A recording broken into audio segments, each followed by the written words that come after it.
Hello dear, आप लोग को वेलकम करता हूं। जैसा कि आप लोग जानते हैं कि अभी आपका डिफिनीसन का वीडियो चल रहा है और देखिए डिफिनीसन मैं आपको अभी बता रहा हूं तो आपको लग रहा होगा कि ये फालतू की चीज़ें हैं। बाकी जब हम लॉन्ग क्वेश्चन और शॉर्ट क्वेश्चन शुरू करेंगे तो आप देख लीजिएगा कि कितना ज़्यादा महत्वपूर्ण है। आपको वहाँ पे ये सब चीज़ें आएगा और वहाँ पे आएगा तो लॉन्ग में आएगा तो आपको फिर दिक्कत होगा। आप कहेंगे कि ये क्या होता है, ये क्या होता है। तो इसलिए हम पहले ही इस चीज़ को क्यों नहीं समझ के रखें कि बाद में दिक्कत नहीं होगी। जैसे आपको मैं यहाँ पे बता दूँ, आज है आपका, इससे पहले आपको चारों सब्जेक्ट का मैं एक एक वीडियो दे चुका हूँ डिफिनीसन का। अब डिफिनीसन आपका थोड़ा बहुत सारा टर्म है तो उसमें से जो महत्वपूर्ण है उसको समझना ज़रूरी है। तो उसके लिए आपका यह जो है यहाँ पे हम शामिल आज किए हैं दो सब्जेक्ट। एक आपका लिए हैं बायो साइंस पेपर 1 लिए हैं और एक आपका बिहेवियर साइंस, यानी आपका है बायो साइंस और बिहेवियर साइंस का आज हम लिए हैं 7-7 8-8 डिफिनीसन दोनों सब्जेक्ट से लिए हैं। ओके, फिर कल बताएंगे वहाँ पे आपका पेपर 3 और पेपर 4 का होगा। जैसे आपका फंडामेंटल और कम्युनिटी हेल्थ नर्सिंग 1 का आपका जो है दोनों से मिक्स क्वेश्चन आपका रहेगा 15-20। ओके, तो ये सप्ताह समाप्त हो जाएगा। फिर अगले सप्ताह में आपका जो है पूरा चलेगा डिफिनीसन।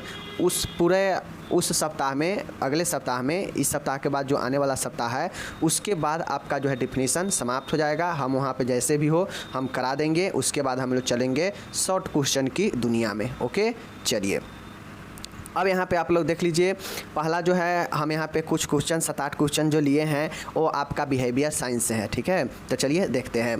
पहला है बुद्धि, इंटेलिजेंस। बुद्धि क्या होता है, किसी भी व्यक्ति का बुद्धि से क्या मतलब होता है। तो देखिए, बुद्धि अच्छी तरह से निर्णय करने, समझने तथा तर्क करने की योग्यता है। बुद्धि क्या होता है, बुद्धि किसी भी व्यक्ति के अंदर एक एबिलिटी है, एक क्षमता है जो उस क्षमता के तहत निर्णय लेता है, सोचता है, समझता है, तर्क कर सकता है और यही उसका क्या होता है, बुद्धि होता है। समझ रहे हैं चीज़ को। बुद्धि एक क्षमता है व्यक्ति का। बुद्धि क्या है, क्षमता है। जिस प्रकार से कोई भारी भरकम काम करने के लिए शरीर का ऊर्जा लगाते हैं, शरीर का पावर लगाते हैं, तो पावर क्या है, एक क्षमता है। 20 केजी का अगर बोरी उठाना हो तो 20 केजी के बोरी उठाने के लिए आपको मजबूती, क्षमता चाहिए। उसी प्रकार से अगर कोई चीज़ का अगर आपको सोचना है, समझना है, काम करना है, तर्क लगाना है तो सबके लिए बुद्धि का उपयोग करना होता है, तर्क लगाना पड़ता है। एक क्षमता होना चाहिए और वो क्षमता बुद्धि का होना चाहिए। समझ गए। चलिए, बाकी इंग्लिश में दिया गया है, आप लोग इंग्लिश में भी सब जो है इंग्लिश में पढ़ सकते हैं, इंग्लिश वाले। ओके,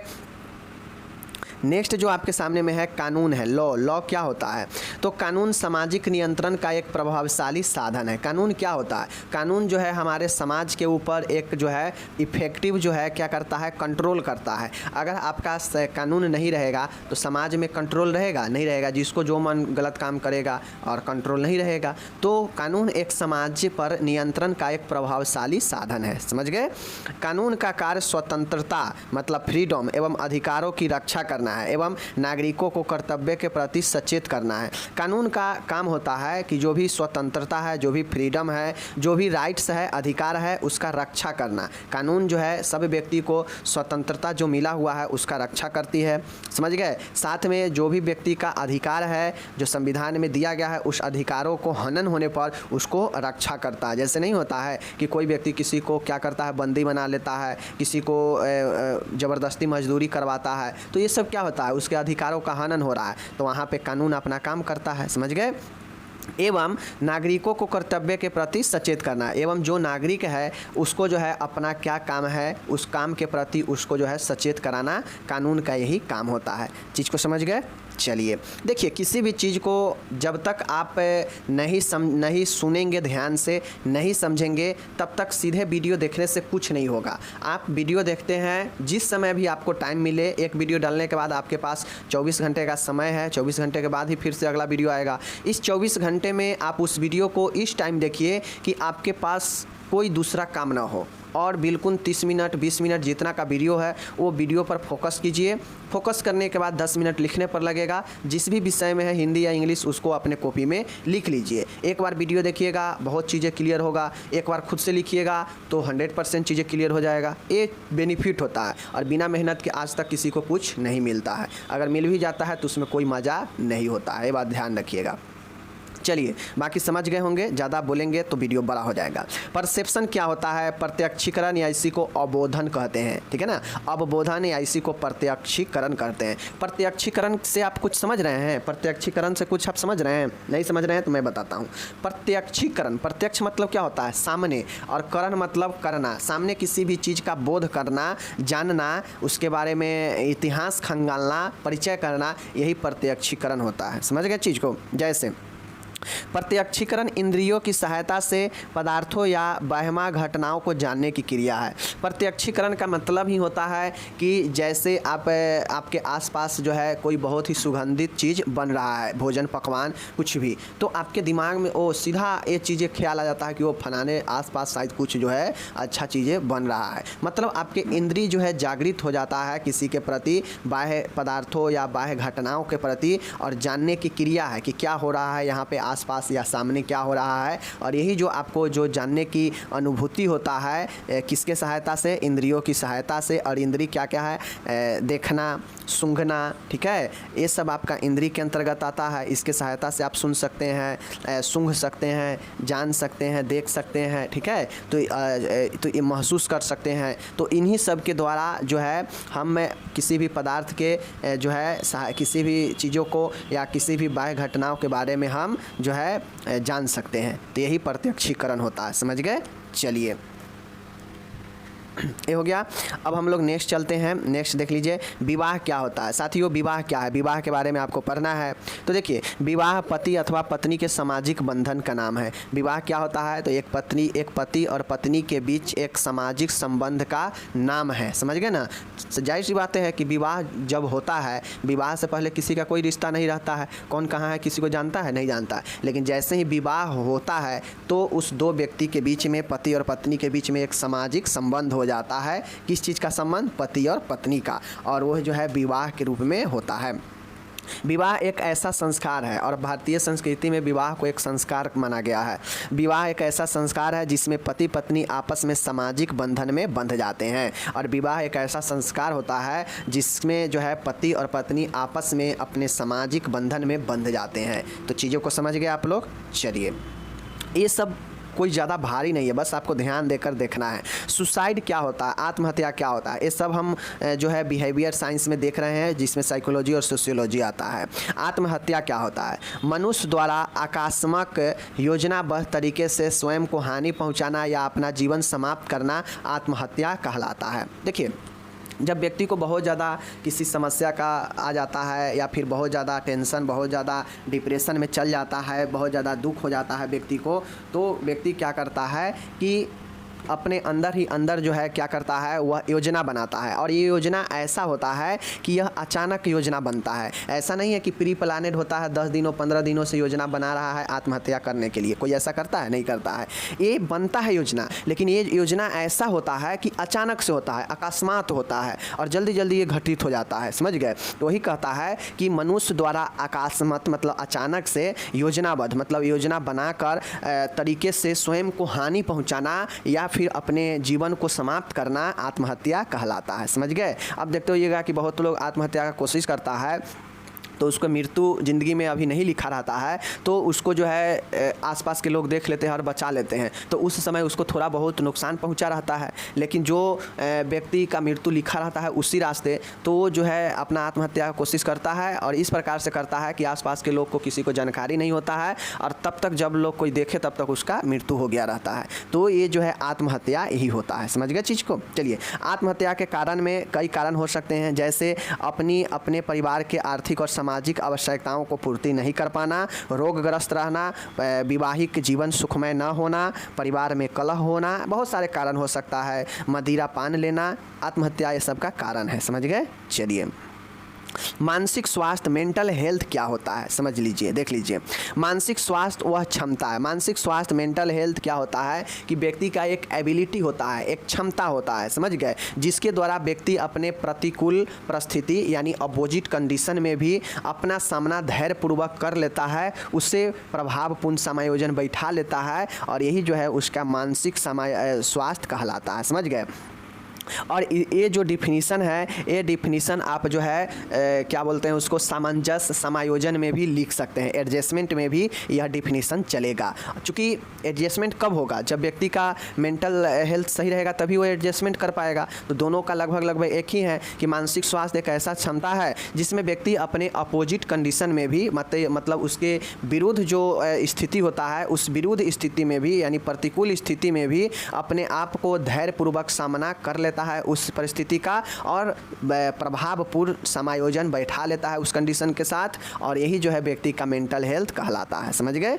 चलिए, व्यवहार क्या होता है, किसी भी व्यक्ति का व्यवहार क्या है, बिहेवियर क्या होता है। व्यवहार व्यक्ति की प्रक्रिया, प्रतिक्रिया अथवा क्रिया को कहते हैं। इसमें मन और शरीर की प्रक्रिया शामिल है, चाहे वह बाहरी हो या भीतरी। देखिए व्यवहार क्या होता है, तो व्यवहार का मतलब होता है कि आपका प्रक्रिया नेचर कैसा है, आपका प्रतिक्रिया रिएक्शन कैसा है, आपका काम कैसा है, यही आपके व्यवहार को दर्शाता है। इसीलिए कहा जाता है व्यवहार व्यक्ति के प्रक्रिया, प्रतिक्रिया और क्रिया को कहते हैं। व्यक्ति जैसा प्रक्रिया, जिस प्रक्रिया के द्वारा किसी काम को करेगा, जैसे प्रतिक्रिया करेगा और कैसा काम करेगा, यह उसके व्यवहार को दर्शाता है। समझ गए? और इसमें मन और शरीर का प्रक्रिया शामिल होता है। अब ये जो तीनों चीज़ जो होता है, इसमें व्यक्ति के मन और शरीर का प्रक्रिया शामिल होता है, चाहे वह बाहरी हो या भीतरी, चाहे व्यक्ति के इंटरनल हो या फिर एक्सटर्नल हो, वह जो है प्रक्रिया मन और शरीर दोनों में शामिल होता है। समझ गए? उसमें उस प्रक्रिया में मन और शरीर दोनों शामिल होता है जो उसके बिहेव को बताता है। समझ गए? चलिए, देखिए अगर इतना बताने के बाद भी अगर आप नहीं समझ रहे हैं तो समझ लीजिए कि आपका अभी पढ़ाई पर ध्यान नहीं है, और फिर बाद में बहुत दिक्कत होगा, क्योंकि अब पहले का समय नहीं है कि आप मेरिट आपका नंबर ज़्यादा आ जाएगा तो आप जॉब का हकदार हो जाएंगे। अब कुछ नहीं कर सकते, अब एग्ज़ाम हो गया है। अब एग्ज़ाम में इसी थ्योरी में से पूछ देगा कि बताइए डिफेंस मैकेनिज्म क्या होता है, इनमें से डिफेंस मैकेनिज्म का उदाहरण क्या है, तो आप नहीं बता पाएंगे, क्योंकि आप अच्छे से जान ही नहीं रहे हैं कि डिफेंस मैकेनिज्म होता क्या है। तो उसमें ऑब्जेक्टिव में पूछ देगा कि उदाहरण बताइए, तो कहाँ से बता पाएंगे। तो पढ़ना, समझना और एक एग्ज़ाम के लिए पढ़ना, दोनों में अंतर होता है। एग्ज़ाम के लिए पढ़ना है तो 1 महीना 2 महीना काफ़ी है, ठीक है। अगर नॉलेज के साथ एग्ज़ाम भी अच्छे से हो तो इसके लिए आपको थोड़ा थोड़ा 1-1 घंटे डेली अभी से ही पढ़ना पड़ेगा। ओके, चलिए, क्योंकि अभी आप इस दुनिया में नए आए हैं, फर्स्ट ईयर में हैं, तो आपको बहुत चीज़ें नए मिलेंगे। अब नए मिलेंगे तो आपको बार बार सामने आएगा, तभी तो आप उसके बारे में समझ पाएंगे। तो अभी से अगर आप पढ़ेंगे तो चीज़ें आपके सामने बार बार आएगा, जिससे आप लास्ट तक अच्छे से समझ जाएंगे। ओके, चलिए, मानसिक तंत्र डिफेंस मैकेनिज्म क्या होता है। देखिए यह एक ऐसी तकनीक है, मानसिक तंत्र जो है एक ऐसी तकनीक है जिसके द्वारा व्यक्ति अपनी चिंता व तनाव को कम करने का प्रयास करता है एवं इसके द्वारा वह अपने द्वंद्व को सुलझाने का कोशिश करता है। द्वंद्व क्या होता है मैं पहले ही बताया हूँ कि एक ही समय में 2 तरह के थॉट विचार आना, जैसे निगेटिव और पॉजिटिव, वही द्वंद्व होता है। समझ गए? या 2 तरह के लक्ष्य आना। तो मानसिक तंत्र डिफेंस मैकेनिज्म आपका लॉन्ग क्वेश्चन है, समझ लीजिए, लेकिन यहाँ पे हम लोग डिफिनीशन देख रहे हैं।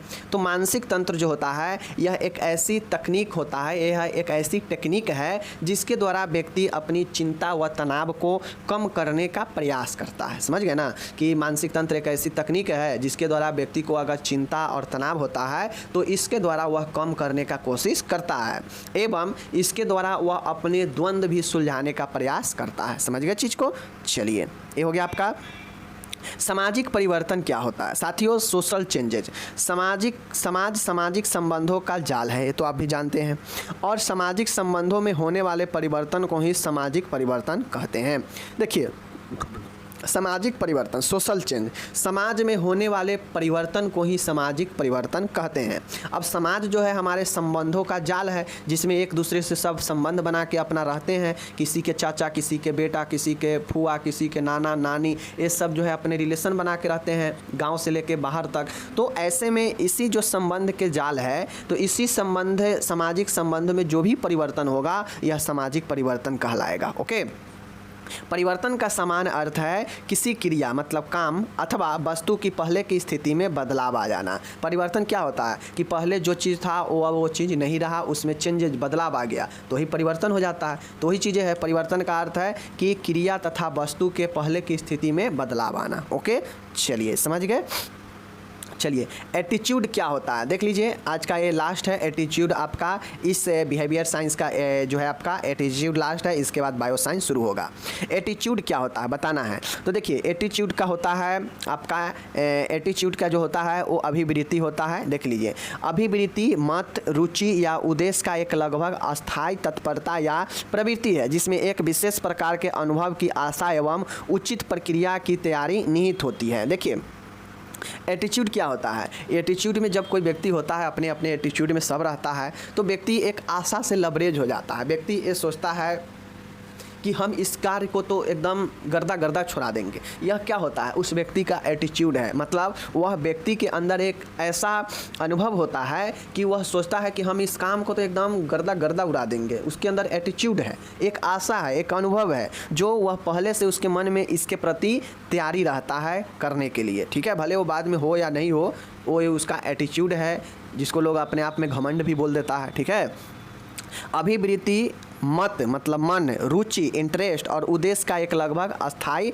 तत्परता है जिसमें एक विशेष प्रकार के व्यक्ति को अनुभव होता है कि वह आशा एवं उचित प्रक्रिया की तैयारी उसमें निहित होता है, जिसमें व्यक्ति का एक अनुभव होता है कि हमें ये आशा है और यह जो है इसके हम एक उचित प्रक्रिया के तैयारी कर लिए हैं कि हम इस काम को कर देंगे। व्यक्ति को एटीट्यूड कब आता है, जब व्यक्ति अपने एटीट्यूड में रहता है तो उसे लगता है कि ये काम तो हमसे एकदम आसान से हो जाएगा। एक काम उसको आशा है अंदर ही अंदर कि इस काम को हम पहले से किए आ रहे हैं तो हम अभी भी कर लेंगे। तो इसी प्रकार से एटीट्यूड को हम परिभाषित कर सकते हैं। ओके, चलिए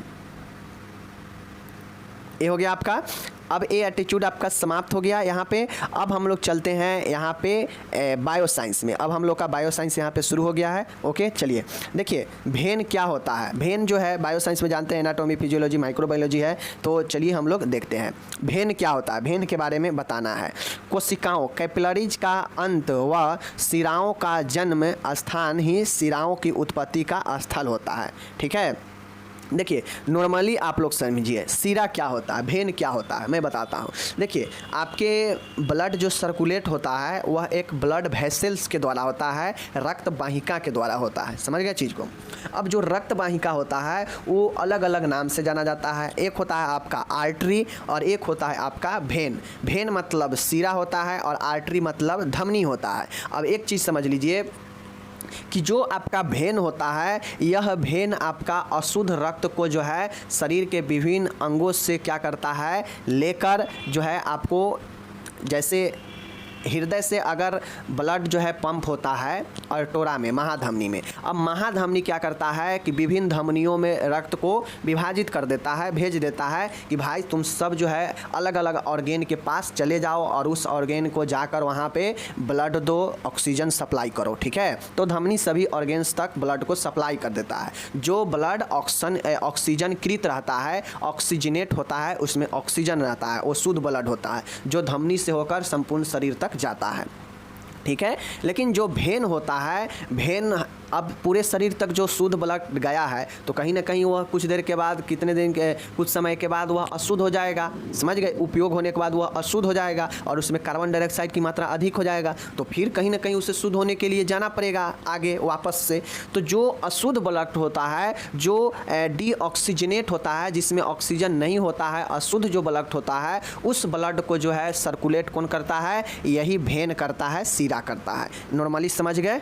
चलिए अब यहाँ पे अब ये जो सिरा के बारे में और चीज़ देख लीजिए। ठीक है, जो शरीर से अशुद्ध रक्त को हृदय के दाएं आलिंद में पहुँचाती है। जो क्या करता है, शरीर से अशुद्ध रक्त को हृदय के दाएं आलिंद में पहुंचाती है। अब आलिंद, हृदय में ब्लड, अशुद्ध ब्लड गया, अब हृदय वहां से क्या करता है, पंप करता है किधर, फेफड़े में। समझ गए चीज़ को। चलिए सिरा की भित्ति पतली तथा आपस में चिपकने वाली होती है। जो भेन होता है वह क्या होता है, वह शरीर के त्वचा के निकट होता है। समझ गए ना चीज़ को, कि जो आपका सिरा होता है वह आपके त्वचा स्किन के निकट में होता है, जो दिखता भी है ऊपर से। ठीक है, सिरा की भित्ति पतली तथा आपस में चिपकने वाली होती है। जो सिरा होती है, भेन जो है, उसका जो वाल होता है चिपकने वाला और आपस में पतली होता है। ठीक है, सिरा में वाल्व होते हैं जो अशुद्ध को केवल हृदय की तरफ तरफ ही प्रवाहित करते हैं, वापस नहीं आने देते हैं। और एक बात समझ लीजिए कि जो आपका भेन होता है वह एक ही तरफ ब्लड को सर्कुलेट करता है। किस तरफ? तो शरीर के अंगों से लेकर हृदय के तरफ। समझ गए? तो ये चीज़ जो इंपॉर्टेंट पॉइंट है ध्यान में रखिएगा। ओके, सिरा के बारे में आप लोग समझ गए अच्छे से। चलिए अब धमनी के बारे में भी समझ गए, मैं बता दिया हूँ कि उसमें शुद्ध रक्त बहता है। ओके, चलिए अब यहाँ पे आ गया केशिकाएँ। कोशिकाएँ और केशिकाएँ में अंतर होता है। कोशिका अलग हो गया, एक केशिकाएँ हैं जिसे हम लोग कैपिलरीज कहते हैं। ठीक है, देख लीजिए, सूक्ष्म पतली धमनियों को केशिकाएँ कहते हैं। मतलब जो धमनी होता है ना, जिससे शुद्ध रक्त बहता है, उसका अलग अलग एक शाखा होता है, एकदम पतला पतला सूक्ष्म जो है नली टाइप का होता है, उससे जो है हम लोग केशिकाएँ कहते हैं। मतलब धमनी के जो सूक्ष्म पतली जो नली होता है एकदम, उसको हम लोग केशिकाएँ कहते हैं, कैपिलरीज कहते हैं। ओके, ये शरीर के प्रत्येक अंग के ऊतक व कोशिकाओं को पोषण तथा ऑक्सीजन की पूर्ति के लिए शुद्ध ऑक्सीजन व पोषण युक्त रक्त पहुंचाने का कार्य करती है। अब जो केशिकाएं होता है, जो धमनी का एकदम सूक्ष्म और पतला रूप है, यह संपूर्ण शरीर को क्या करता है? शरीर के ऊतक को और कोशिकाओं को पोषण, ऑक्सीजन और शुद्ध ऑक्सीजन और पोषण युक्त रक्त पहुँचाता है। समझ गए चीज़ को? चलिए, एक केशिकाएँ मतलब कैपिलरीज एक कोशिकीय परत के अस्तर की बनी भित्ति की होती है तथा बाल की मोटाई से भी पतली होती है। अब आप लोग समझ सकते हैं कि आपका बाल हेयर जो है उससे भी पतला जो है, उससे भी पतली मोटाई की ये होती है। तो आप लोग समझ सकते हैं कि कितना सूक्ष्म होता है। समझ गए ना? और उससे होकर ब्लड जो है आपका सर्कुलेट होता है। समझ सकते हैं केशिकाएँ कितना ज़्यादा सूक्ष्म होती है। समझ गए चीज़ को? चलिए, कैपिलरीज के बारे में समझ गए आप लोग। इंग्लिश वाले इंग्लिश में पढ़ते रहिएगा, हिंदी वाले हिंदी में समझिएगा, इंग्लिश वाले समझ लीजिए हिंदी में, और इंग्लिश हम दिए हैं, इसको एक बार पढ़ लीजिएगा तो समझ में आ जाएगा। और उसके बाद आप जो चीज़ मन हो लिख सकते हैं। नाड़ी क्या होता है? देखिए, नाड़ी जो होता है किसी रक्त वाहिनी के द्वारा, मतलब जो ब्लड बहने वाला जो वाहिनी है, आर्टरी हो, वेन हो, कैपिलरीज हो, कुछ भी हो, किसी रक्त वाहिनी के बारी बारी फैलने या सिकुड़ने में होने वाली गति को नाड़ी या नब्ज कहते हैं। ठीक है, देखिए, नाड़ी जो होता है, जैसे ये ब्लड है, ब्लड इसमें फ्लो हो रहा है, ठीक है, बह रहा है। अब इसमें जो बारी बारी से क्या होता है कि ब्लड जो इसमें बहता है, तो ब्लड तो एक तरल है। अब ऐसे में यह बहेगा तो ऐसा थोड़ी ना है कि इसका उतार चढ़ाव नहीं होगा, ऐसे इसका उतार चढ़ाव होता है। अब जैसे ही यह उतार चढ़ाव होता है तो इसमें जो है सिकुड़न और फैलाव होता है, यह नली में। ठीक है, अब इस नली में फैलाव और सिकुड़न होता है, तो इसी गति को हम लोग नाड़ी और नब्ज कहते हैं। समझ गए? जबकि मैं नाड़ी दर आप लोग को पहले ही बताया हूँ, पल्स रेट, कि इसमें एकांतर उठाव और पतन को ही जो है हम लोग नाड़ी दर कहते हैं। और इसी उठाव और पतन के कारण जो रक्त वाहिनी में जो आपका सिकुड़न और फैलाव होता है, इसको नाड़ी, सिर्फ नाड़ी बोलते हैं। ओके, चलिए, देखिए कोशिका क्या होता है। तो आप लोग को जानते हैं कि कोशिका मानव शरीर की सबसे छोटी और सूक्ष्मतम इकाई है, जो स्वतंत्र रूप से जीवन की क्रियाओं को करने का क्षमता रखता है, को कोशिका कहते हैं। ठीक है, कोशिका शरीर का सबसे छोटी और सूक्ष्मतम इकाई है। ठीक है ना, जिसे शरीर के संरचनात्मक और क्रियात्मक इकाई भी कहते हैं, जो स्वतंत्र रूप से जीवन की क्रिया को करने का क्षमता रखता है, और इसी को हम लोग कोशिका कहते हैं। पूरा डिपेंडेंट आपका बॉडी जो है कोशिका के ऊपर ही होता है, और विभिन्न प्रकार के कोशिका मिलकर एक जो है आपका क्या बनाता है? ऊतक बनाता है। ओके, चलिए, कोशिका चारों ओर से प्लाज्मा झिल्ली से ढकी रहती है। कोशिका शरीर की बनावट का मुख्य आधार है। कोशिका जो है चारों साइड से आपका प्लाज्मा जो होता है उस झिल्ली मेम्ब्रेन से ढकी रहती है, और कोशिका शरीर की बनावट की मुख्य आधार है। मैंने पहले ही बताया कि विभिन्न कोशिका मिल कर ऊतक बनाता है, और ऊतक सब आपस में कनेक्ट होकर मिल कर जो है शरीर का निर्माण करता है। इसीलिए कोशिका को जो है शरीर के बनावट का आधार बेस कहा जाता है। समझ गए? चलिए, ये हो गया आपका। अब आ गया एल्वोली, वायुकोष। देखिए, एल्वोली जो होता है वायुकोष, मैं बता देता हूँ वायुकोष कहाँ होता है। देखिए, वायुकोष जो होता है, जैसे आपका ये श्वास नली है, ठीक है, ये आपका श्वास नली है, ऊपर से यह मुंह के तरफ से आया है। ठीक है, ये मुंह के तरफ से श्वास नली आया है, नोजल कैविटी से भी जुड़ा रहता है। अब ये श्वास नली, इसको हम लोग क्या बोलते हैं? ट्रेकिया बोलते हैं। ठीक है, ये ट्रेकिया है। अब ये ट्रेकिया नीचे आने के गर्दन के नीचे आता है तो दो भागों में बंटता है, एक भाग इधर चला जाता है और एक भाग इधर आ जाता है, और एक भाग इस फेफड़ा में आकर लग जाता है और एक भाग इस फेफड़ा में आकर जो है लग जाता है। दोनों ट्रेकिया दोनों साइड खुल जाता है। अब श्वास लेने के बाद इधर भी अब वायु आता है और इधर भी वायु आता है, ठीक है। अब ये जो आपका ट्रेकिया है ये जो है आपका क्या होता है, ब्रोंकी में क्या होता है, टूट जाता है। तो यहाँ से जो आपका फेफड़ा में गया है इसको हम लोग ब्रोंकी बोलते हैं, ठीक है, ब्रोंकिया बोलते हैं, ठीक है।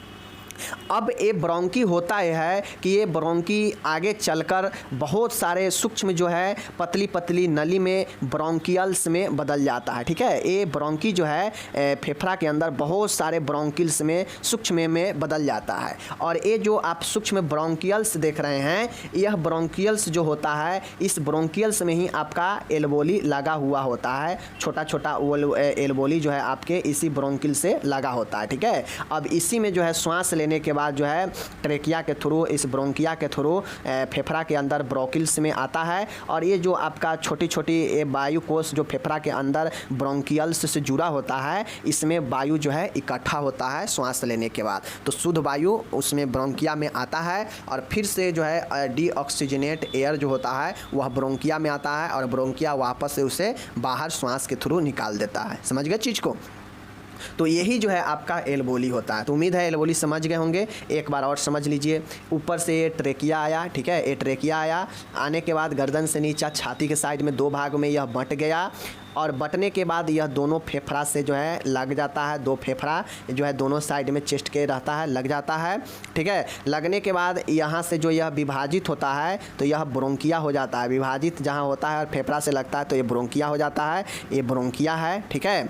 अब ये ब्रोंकिया जो है यह जो है फेफड़ा के अंदर बहुत सारे ब्रोंकियल्स के रूप में सूक्ष्म नली के रूप में ब्रोंकियल्स के रूप में बन जाता है, ठीक है, ब्रोंकियल्स के रूप में बन जाता है। अब ये ब्रोंकियल्स जो फेफड़ा के अंदर है यह जो है आपका एल्वोली इससे कनेक्ट रहता है। इससे एक गुंबदाकार एक एल्वोली इसके अंदर में होता है, ठीक है, इसके अंदर में एल्वोली होता है। अब इसी एल्वोली में छोटे छोटे एल्वोली में जो वायु के गुच्छा होता है इसी में वायु जो है भरता है, फील होता है। शुद्ध वायु और अशुद्ध वायु इसी में फील होकर बाहर निकलता है और शुद्ध वायु यहीं पे आके फिर से जो है ब्लड को सप्लाई कर देता है, ठीक है। तो यही आपका एल्वोली हो गया, वायु कोष्ठक, वायु को रखने वाला। ओके चलिए, ओके चलिए, ये मैं बता दिया। हार्मोन क्या होता है, हार्मोन को आप लोग देख लीजिए। हार्मोन्स क्या होते हैं? देखिए, हार्मोन्स जो होता है यह आपका एक क्या होता है, रासायनिक पदार्थ होता है, ठीक है। देख लीजिए, वाहिनियों, ग्रंथियों, डक्टलेस ग्लैंड से होने वाले रक्त स्राव को हार्मोन कहते हैं, ठीक है। हार्मोन क्या होता है, तो वाहिनी विहीन होता है, ये डायरेक्ट ब्लड में मिलता है, ठीक है। रक्त हार्मोन्स जो होता है ये वाहिका विहीन होता है, इसमें कोई नली नहीं होता है। यह किसी भी अगर ग्लैंड से सीक्रेट होता है, ग्रंथि से, तो ये डायरेक्ट जो है ब्लड में मिलता है, समझ गए। तो यह वाहिका विहीन ग्रंथियों से होने वाले स्राव को हार्मोन कहते हैं, ठीक है। डक्टलेस ग्लैंड से होने वाले स्राव को हार्मोन कहते हैं। समझ गए चीज़ को? चलिए थोड़ा डिटेल में जान लीजिए। किसी भी अंतःस्रावी ग्रंथि से स्रावित हो रक्त में के प्रवाह में विलीन होकर शरीर के किसी भी अंग विशेष में पहुंचकर हार्मोन की क्रिया उस अंग की लक्ष्य कोशिकाओं पर ही होती है। इसलिए विभिन्न अंतःस्रावी ग्रंथियों के, ठीक है, विभिन्न अंतःस्रावी ग्रंथियों के विभिन्न हार्मोन के विभिन्न लक्ष्य होते हैं। समझ गए? तो देखिए, हार्मोन जो होता है वह एक रासायनिक केमिकल फॉर्मेशन होता है जो क्या करता है कि स्रावित होने के बाद वह जो है एक लक्ष्य के तहत जो है शरीर के उस अंग तक पहुंचता है जहां पे उस हार्मोन का ज़रूरत होता है। जैसे अलग अलग हार्मोन है, सेक्सुअल हार्मोन है, ठीक है, उसके बाद आपका जो है थायराइड ग्लैंड से हार्मोन होने वाला है, ठीक है, थायरोक्सिन हार्मोन है, बहुत सारे हार्मोन हैं। तो ये हार्मोन सब प्रोलैक्टिक हार्मोन है, बहुत सारे हार्मोन हैं। ये हार्मोन सब विशेष अंगों तक पहुंचकर उस अंगों को क्या करता है, प्रभावित करता है, उसमें बदलाव लाता है, उसके कामों करने में जो है चेंजेज लाता है। समझ गए? जैसे देखते होइएगा कि शरीर के वृद्धि के लिए GH हार्मोन होता है, ग्रोथ हार्मोन, जो क्या होता है कि अगर सही मात्रा में सीक्रेट होता है तो व्यक्ति जो है वृद्धि अच्छे से कर लेता है। अगर वह रुक गया, GH हार्मोन अगर नहीं सीक्रेट हुआ तो क्या होता है, व्यक्ति बौना हो जाता है, उसका हाथ पैर छोटा छोटा हो जाता है, विकास उसका कम हो जाता है, वृद्धि। समझ गए? तो यही जो है आपका हार्मोन का एक अलग अलग स्पेसिफिक हार्मोन का स्पेसिफिक ऑर्गेन तक पहुँच उसका स्पेसिफिक काम होता है। यानी विशिष्ट हार्मोन का विशिष्ट अंगों तक पहुँच उसका एक लक्ष्य लक्ष्य होता है और उस लक्ष्य के लिए वह जो है प्रेरित करता है अंगों को, ठीक है। यही हार्मोन होता है जो एक डक्टिलेस होता है। एक डक्टिलेस मतलब वाहिका विहीन से जो है प्रवाहित स्राव होने वाला पदार्थ होता है, समझ गए, जो जिसका काम होता है कि रासायनिक क्रियाओं को प्रेरित करना। हमारे शरीर में जितने भी रासायनिक क्रिया होता है, जिस पे देखिए मासिक स्राव है, अब मेंस्ट्रुएशन है। मेंस्ट्रुएशन तो आप लोग समझ रहे होंगे, मासिक स्राव। तो देखिए मासिक स्राव क्या होता है। एक स्वस्थ युवती को प्रथम मासिक स्राव या रजोदर्शन से लेकर संपूर्ण प्रजनन काल, मतलब संपूर्ण प्रजनन काल के मतलब समझ रहे हैं ना, कि जब तक वह प्रजनन कर सकती है, मतलब जब तक उसके अंदर जो है प्रजनन मतलब बच्चे को जन्म देने का क्षमता होगा, तब तक वह उसके प्रजनन काल कहलाता है, समझ गए। और जब तक कोई स्त्री बच्चे जन्म, जब तक उसका रजोदर्शन चलेगा तब तक वह बच्चे को जन्म दे सकती है, समझ गए। तो यह होता है कि प्रथम यह स्वस्थ युवती का जब प्रथम मासिक स्राव आता है, और प्रथम मासिक स्राव जो है 12 से 16 वर्ष के बीच में कभी भी आता है, ठीक है। तो यहाँ से लेकर और संपूर्ण मतलब जब तक वह बच्चे को जन्म देने लायक होगी, जब तक क्षमता होगा देने का, तब तक के काल को प्रजनन काल कहते हैं, ठीक है। तो इसी प्रजनन काल में गर्भाशय से म्यूकस एवं अन्य पदार्थों से मिश्रित रक्तस्राव प्रत्येक 28 दिनों के अंतर पर होता है। मतलब संपूर्ण प्रजनन काल में होता यह है कि गर्भाशय से, यूट्रस से होता यह है कि प्रत्येक 28 दिन पर ब्लड के साथ साथ में जो है अन्य पदार्थ मिश्रित होकर उसमें म्यूकस वगैरह, प्रोटीन वगैरह भी रहता है, और वह ब्लड के साथ में बाहर जो है निकलता है। प्रत्येक 28 दिन पर यह चलता रहता है चक्र, समझ गए। इसीलिए इसे मेंस्ट्रुएशन साइकिल भी कहते हैं। यह स्राव 3 से 5 दिन का होता है। अब ये जो सिक्रेशन होता है, जो यूट्रस से ब्लड के साथ साथ और सारे पदार्थ निकलता रहता है, ये जो है 3 से 5 दिन तक चलता है, ठीक है। यह प्रक्रिया 12 से 16 वर्ष की आयु से लेकर 45 से 50 वर्ष की आयु तक प्रत्येक महीने होती है। अब ये जो प्रक्रिया होता है, यह 12 से 16 वर्ष के बीच में प्रथम रजोदर्शन कभी भी आ सकता है एक स्वस्थ युवती को, और यहाँ से लेकर यह 45 से 50 वर्ष तक की आयु तक चलते रहता है, ठीक है। समझ गए चीज़ को। चलिए अब देखिए, एक मासिक चक्र 28 दिन का बनता है। एक जो मासिक चक्र होता है मेंस्ट्रुएशन साइकिल, यह 28 दिन का बनता है। प्रत्येक 28 दिन पर यह रिपीटेड होते रहता है, और यह प्रक्रिया 4 अवस्थाओं में पूर्ण होता है। ये 28 दिन में 4 अवस्था में पूर्ण होता है, और जो लास्ट का फेज होता है उसी में मेंसेज होता है। समझ गए चीज़ को। चलिए ये भी बता दिया मैंने, ठीक है। चलिए अब आता है न्यूरॉन्स। न्यूरॉन्स क्या होता है, यहाँ पे आप लोग देख लीजिए। न्यूरॉन्स क्या होता है, आप लोग को तंत्रिका कोशिका न्यूरॉन्स को हम लोग बोलते हैं, ठीक है। देखिए पूछता है क्वेश्चन, जिस प्रकार शरीर के समस्त अंग एक इकाई कोशिका से बने होते हैं, उसी प्रकार से तंत्रिका तंत्र, नर्वस सिस्टम, तंत्रिका कोशिका, नर्व सेल या फिर न्यूरॉन्स के समूह उत्कों से बना होता है। सीधा समझिए न्यूरॉन्स क्या होता है। देखिए जिस प्रकार से हमारा बॉडी का हर एक पार्ट जो है इकाई कोशिका, मतलब एक एक कोशिका के मिलने से बना हुआ है, कोशिका मिलकर ऊतक बनाता है, तो पहले तो कोशिका ही ना है। तो ये जो जिस प्रकार से हमारा शरीर का समस्त अंग इकाई कोशिका से मिलकर बनता है, उसी प्रकार से जो तंत्रिका तंत्र है, जो नर्वस सिस्टम है, जो आपका ब्रेन और स्पाइनल इसमें आता है, तो यह जो है क्या होता है, न्यूरॉन सेल यानी तंत्रिका कोशिका से मिलकर और इसके समूह यानी तंत्रिका कोशिका मिलकर क्या करता है, ऊतक बनाता है, और वह जो है आपका न्यूरॉन होता है। समझ गए। न्यूरॉन का सीधा समझिए कि जिस प्रकार से हमारा बॉडी, संपूर्ण बॉडी कोशिका नॉर्मल कोशिका से मिलकर बनता है, उसी प्रकार से जो न्यूरॉन्स, जो नर्वस सिस्टम होता है, नर्वस सिस्टम जो जिससे नर्वस सिस्टम में 2 चीज़ें शामिल है, एक ब्रेन और एक स्पाइनल, तो यह दोनों जो है क्या होता है, आपका न्यूरॉन्स से मिल कर बना होता है, ठीक है। चलिए आगे देखते हैं। सूक्ष्मदर्शी यंत्र माइक्रोस्कोप से देखने पर तंत्रिका कोशिका मतलब नर्व सेल के मध्य में नाभिक, न्यूक्लियस, कोशिका द्रव आदि तथा भीति से शाखाएं व पुनः शाखाएं निकली हुई दिखाई देती है। जिस प्रकार से नॉर्मल कोशिका में भी जो है नाभिक रहता है, कोशिका द्रव रहता है, ठीक है, बहुत सारे चीज़ रहता है, प्लाज्मा वगैरह सब चीज़ रहता है, माइटोकॉन्ड्रिया वगैरह रहता है, तो यहाँ भी जो है न्यूरॉन नर्व सेल में भी मतलब तंत्रिका कोशिका जिसे हम लोग न्यूरॉन न्यूरॉन्स कहते हैं। तो न्यूरॉन्स को भी अगर सूक्ष्मदर्शी यंत्र से देखते हैं तो जो है यहाँ पे नाभिक दिखता है, कोशिका द्रव दिखता है, आदि चीज़ें दिखता है, तथा जो उसके वाल्व होते हैं, जो भित्ति होते हैं न्यूरॉन्स को, वहाँ पे ब्रांच और पुनः ब्रांचेज और सब ब्रांचेज निकली हुई दिखाई पड़ती है, और यही आपका न्यूरॉन्स होता है। चीज़ को समझ गए? चलिए, तो साथियों आज यहीं पर हम जो है बिहेवियर साइंस का और बिहेवियर साइंस साथ में बायो साइंस का देखे हैं दोनों सब्जेक्ट से। कल भी 2 सब्जेक्ट का लाएंगे, जो बचा हुआ दोनों सब्जेक्ट है वहाँ पे दोनों मिला हुआ रहेगा। तो 2 दिन में 4 सब्जेक्ट भी कवर कर लिए।